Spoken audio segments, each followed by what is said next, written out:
The name Dennis Rader might not be familiar to everyone, but the moniker he gave himself, the BTK Killer, sent chills down the spines of an entire community for over 3 decades.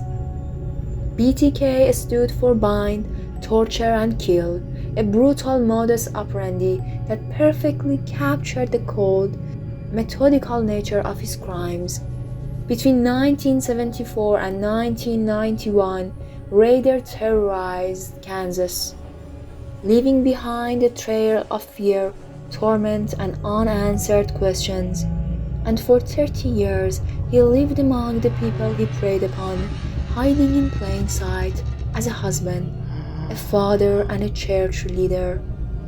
This is the story of how one of America's most notorious serial killers managed to evade justice for decades.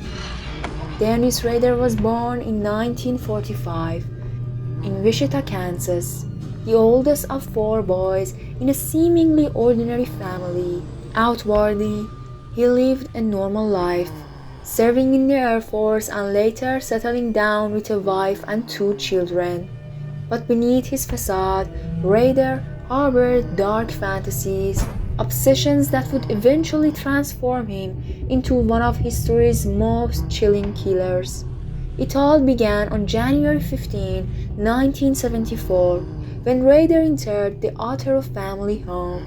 Joseph Otero, his wife Julie, and 2 of their children were brutally murdered, their bodies bound and tortured before their deaths. Rader took personal pleasure in the control and power he wielded over his victims, turning what should have been a quiet Kansas neighborhood into a living nightmare. Rader's killing spree didn't stop there. Over the years, he continued to select victims carefully, breaking into their homes, binding them, torturing them, and finally killing them, all while documenting his own twisted handiwork. He targeted vulnerable women, sneaking into their lives undetected before brutally ending them. One of the most terrifying aspects of Rader's reign was how openly he taunted the police. He sent letters to local media outlets detailing his crimes with chilling details. In these letters, he called his name BTK, an acronym for the method of his killing. He craved recognition, feeding off the fear and confusion he sowed in the community. The letters were written in a calm, calculated tone, giving authorities a glimpse into the mind of a man who had no remorse for the pain he caused. But what made Rader so difficult to catch was how perfectly he blended into his surroundings. By day, he was a respected member of the community.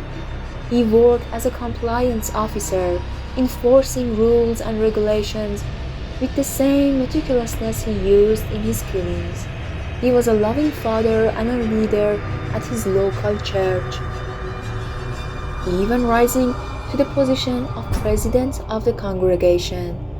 For years, he led this double life, hiding his monstrous side beneath a mask of normalcy.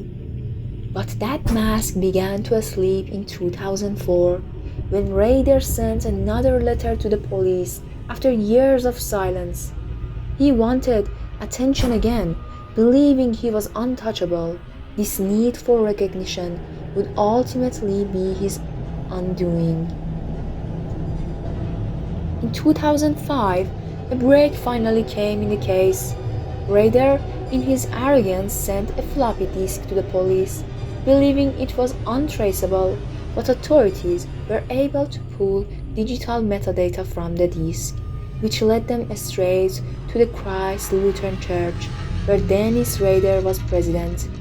They connected the dots, and DNA samples from Rader's family were matched to DNA found in the crime scenes.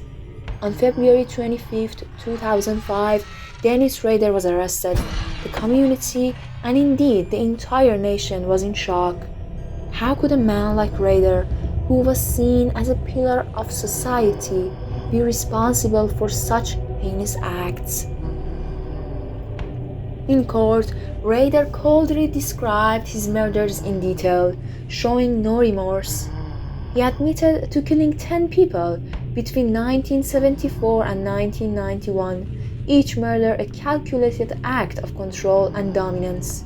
His chilling courtroom confessions solidified his legacy as one of America's most infamous serial killers. On August 18, 2005, Dennis Rader was sentenced to 10 consecutive life terms in prison without the possibility of parole.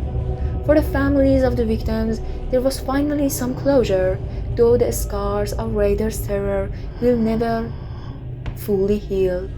The story of Dennis Rader, the BTK Killer, serves as a stark reminder of the darkness that can hide behind even the most ordinary of faces. For over 30 years, he preyed on the innocent, living a double life that kept him hidden in plain sight. His capture brought an end to one of the longest and most elusive manhunts in American history, but even today, the memory of BTK haunts Wichita, a testament to the horrors that can lie just beneath the surface of the familiar.